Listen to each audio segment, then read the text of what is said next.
सभी स्नेही जनों एवं सुधी साधकों को सादर वंदे। जय श्री कृष्ण। श्रीमद् भगवद गीता अध्याय 9 चैप्टर 9 राज विद्या राजगुह्य योग और श्लोक है श्लोक संख्या 31 वर्ष 31। आइए इसका पठन वाचन करें और इस बहुत सुंदर श्लोक का बहुत अच्छा भाव जानने समझने का प्रयास करते हैं। क्षिप्रं भवति धर्मात्मा शश्वच्छान्तिं निगच्छति कौन्तेय प्रतिजानीहि न मे भक्तः प्रणश्यति। पिछले 30वें श्लोक में भगवान ने कहा था कि यदि कोई अतिशय दुराचारी भी अनन्य भाव से मेरा भक्त होकर मुझको भजता है तो वह साधु ही मानने योग्य है, क्योंकि वह यथार्थ निश्चय वाला है। अर्थात उसने यह निश्चय भली भांति कर लिया है कि परमेश्वर के भजन के समान अन्य कुछ भी नहीं है। अब इसी बात को आगे बढ़ाते हुए और अधिक स्पष्ट करते हुए और आगे कहते हुए भगवान बताते हैं अर्जुन को कि वह शीघ्र ही धर्मात्मा हो जाता है और सदा रहने वाली परम शांति को प्राप्त होता है। यानी अपने भक्त के बारे में भगवान कह रहे हैं, हे अर्जुन, तू निश्चय पूर्वक सत्य जान कि मेरा भक्त नष्ट नहीं होता। यानी स्पीडली ही becomes virtuous and attains abiding peace. Know it for certain Arjuna that my devotee never perishes. My devotee never perishes. तो सबसे पहले हम पदच्छेद के माध्यम से संस्कृत शब्दों का हिंदी अर्थ देख लें। इसलिए वह क्षिप्रम यानी बहुत जल्दी ही, शीघ्र ही, धर्मात्मा यानी धर्मात्मा, भवति यानी हो जाता है, और शश्वत यानी सदा रहने वाली, सदैव रहने वाली, शांतिम परम शांति को, निगच्छति प्राप्त होता है। कौन्तेय हे कुंती के पुत्र यानी हे अर्जुन, प्रति तू निश्चय पूर्वक सत्य जानी ही जान कि मैं यानी मेरा भक्त यानी भक्त न प्रणश्यति नष्ट नहीं होता। तो सबसे पहले हम आदि शंकराचार्य जी के शब्दों में इस श्लोक का भावार्थ देख लेते हैं, जो कि बहुत सुंदर ढंग से उन्होंने व्यक्त किया है। वो लिखते हैं कि आंतरिक यथार्थ निश्चय की शक्ति से बाहरी दुष्चरिता को छोड़कर वह शीघ्र ही धर्मात्मा यानी धार्मिक चित्त वाला बन जाता है और सदा रहने वाली नित्य शांति यानी उपरति को पा लेता है। फिर आगे भगवान कहते हैं, हे कुंती पुत्र, तू यथार्थ बात सुन, तू यह निश्चित प्रतिज्ञा कर। यहां प्रतिज्ञा का भाव यह है कि दृढ़ निश्चय कर ले, यानी इस बात को पक्के तौर पे अपने मन में धारण कर ले कि जिसने मुझ परमात्मा में अपना अंतःकरण समर्पित कर दिया है वह मेरा भक्त कभी नष्ट नहीं होता, यानी उसका कभी पतन नहीं होता।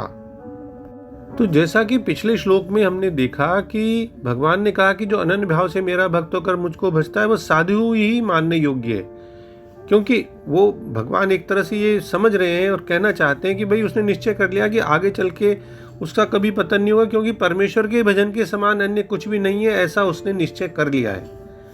तो अब इसमें वो और ज़्यादा स्पष्ट करते हैं उसी बात को बिल्कुल कि जब एक दुराचारी पुरुष अपने दृढ़ निश्चय से प्रेरित होकर अनन्य भक्ति का आश्रय ले लेता है तब वह शीघ्र ही धर्मात्मा बन जाता है।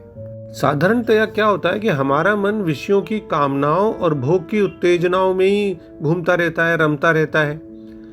उनका यह रमना जब शांत हो जाता है तब जाकर के हम उस परम शक्ति का साक्षात अनुभव करते हैं, जो कि हमारे जीवन को सुरक्षित बनाता है, शक्तिशाली बनाता है।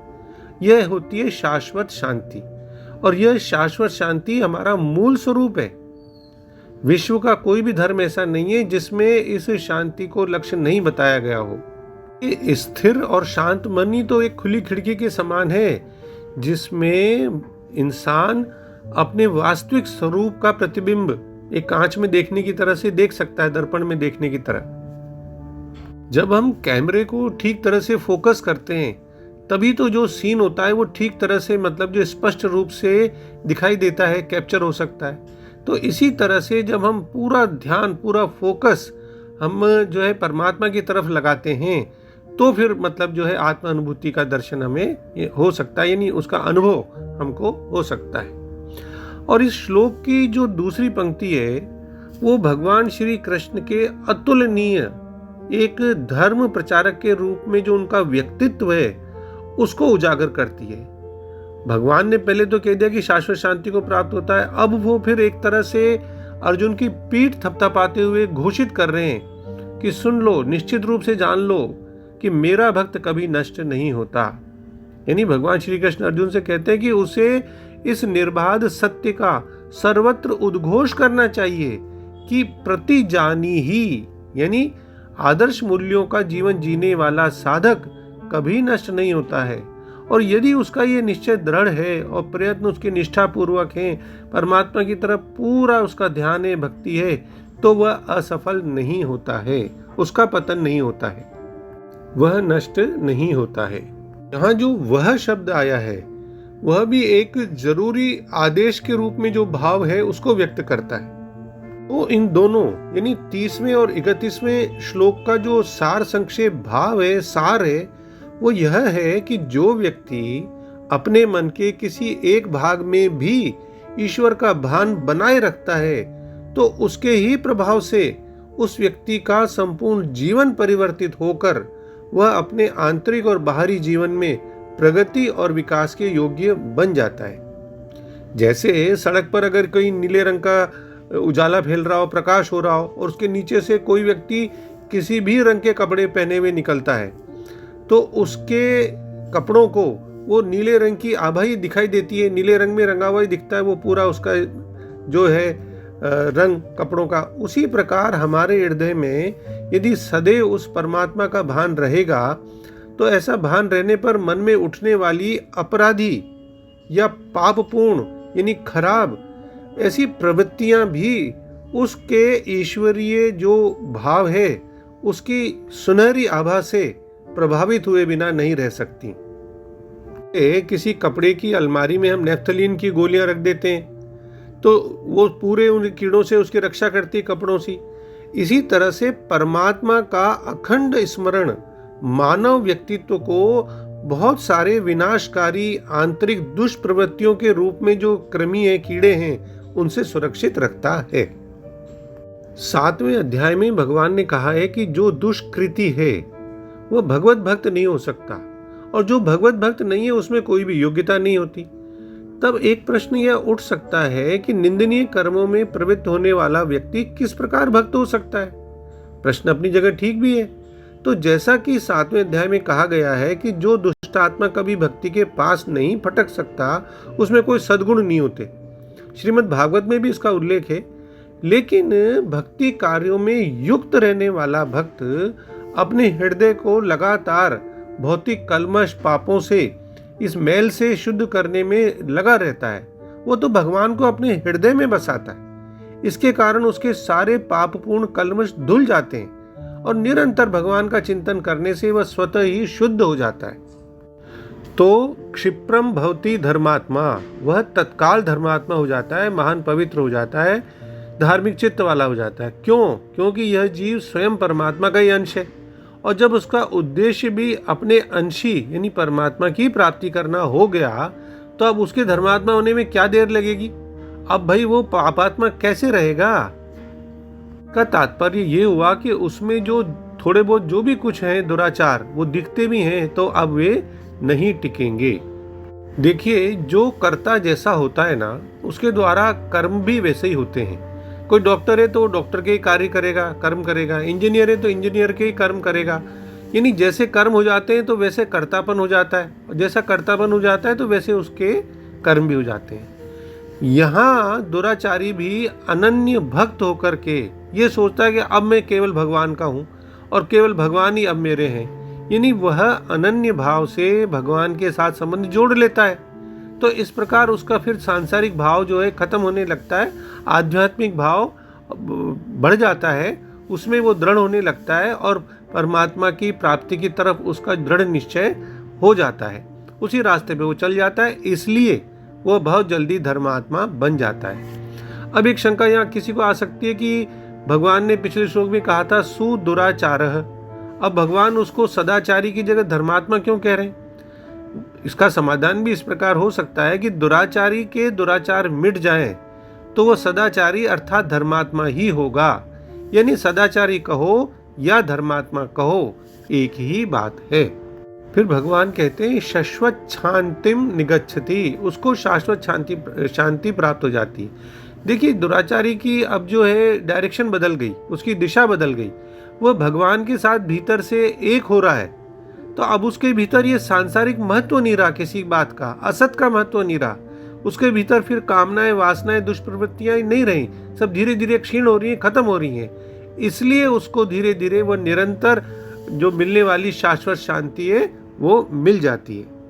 दूसरा भाव ये भी है कि स्वयं तो वो परमात्मा का अंश ही है, तो चेतन अमल सहज सुख राशि, यानी उसमें अपने स्वरूप की जो अनादि अनंत स्वतः सिद्ध शांति है, तो धर्मात्मा होने के कारण यानी भगवान के साथ अनन्य भाव से संबंध हो जाने के बाद वह शाश्वत शांति प्राप्त हो जाती है।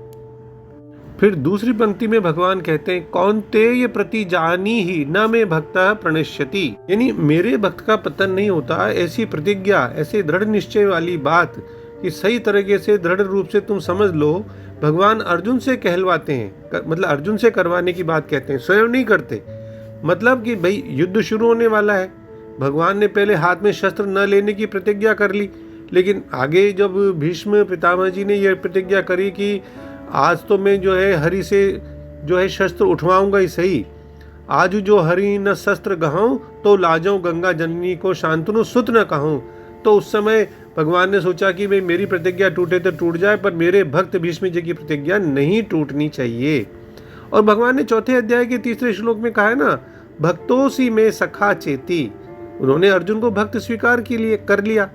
तो अब भगवान अर्जुन से यही तो कह रहे हैं कि भैया तू प्रतिज्ञा कर ले, सही जान ले, दृढ़ निश्चय कर ले, समझ ले कि तेरे द्वारा प्रतिज्ञा करने पर अगर मैं खुद भी तेरी प्रतिज्ञा तोड़ना चाहूंगा तो भी नहीं तोड़ सकूंगा, फिर जब मैं नहीं तोड़ूंगा तो और कौन तोड़ सकता है। मतलब ये है कि अगर भक्त ये समझ ले, दृढ़ धारण कर ले, इस बात को मान ले, प्रतिज्ञा कर ले एक तरह से, तो उसे प्रतिज्ञा के विरुद्ध फिर भगवान की प्रतिज्ञा भी नहीं चलती। कोई ये तर्क भी दे सकते हैं कि भाई दुराचारी जब भक्त हो सकता है तो फिर भक्त हो भी जाए तो पुनः दुराचारी क्यों नहीं बन सकता। तो उस तर्क का भी समाधान ये है कि भगवान कहते हैं मेरे यहाँ तो दुराचारी से दुराचारी भी भक्त बन सकते हैं, लेकिन भक्त हो जाने के बाद फिर उनका पतन नहीं होता, मेरा भक्त नष्ट नहीं हो सकता, यानी वो फिर दुराचारी नहीं बन सकते। भगवान का जब उसको आश्रय मिल गया तो फिर उसका पतन नहीं हो सकता। भगवान ने तो कहा ना योग क्षेमम वहाम्यहम, उसका योग और क्षेम तो फिर वही वहन करते हैं। नहीं, भगवान तो अपने आश्रित भक्त की पूरी संभाल करते हैं ना, और स्वयं उसके योग क्षेम का वहन करते हैं। अभी हमने देखा 9वें अध्याय का 22वां श्लोक। श्रीमद् भागवत के 10.2.33 में ये वर्णन आता है, जिसमें तथा न ते माधव ताव कहा, यानी परंतु भगवान जो आपके भक्त हैं, जिन्होंने आपके चरणों में अपनी सच्ची प्रीति जोड़ रखी है, वे कभी ज्ञान अभिमानियों की तरह अपने साधन से गिरते नहीं हैं, कोई भी विघ्न उनके मार्ग में रुकावट नहीं डाल सकता। भगवान की स्तुति करते हुए तो वेद भी तो कहते हैं जो ज्ञान मान विमत्तता भवहरणी भक्ति न आदरी। तो ये जो मानस के उत्तरकांड में 13 जो है श्लोक दोहा, उसके तीसरे चौपाई में आती है, ज्ञान योग के साधक में कुछ कमी होने से पतन हो सकता है, पर भक्ति योग के साधक में कुछ कमी रहने पर भी पतन नहीं होता।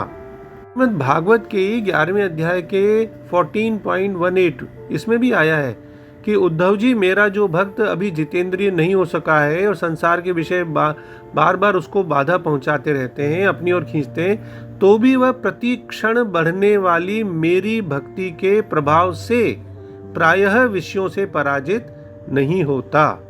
और महाभारत में आया है 149 और 139 में अनुगे कि न वासुदेव भक्ता नाम अशुभम विद्यते क्वचित। भगवान के भक्तों का कहीं कभी भी अशुभ नहीं होता। श्रीमद् भागवत के 9.4.63 में भी तो आया है, भगवान दुर्वासा ऋषि जी से कहते हैं, अहम भक्त पराधीनो, हे द्विज मैं तो सर्वथा भक्तों के अधीन हूँ, स्वतंत्र नहीं हूँ। मुझे भक्तजन बहुत प्रिय हैं, उनका मेरे हृदय पर पूर्ण अधिकार है। सरल शब्दों में इस पूरे श्लोक का भाव देखें तो वे शीघ्र धर्मात्मा बन जाते हैं, चिरस्थायी शांति पाते हैं।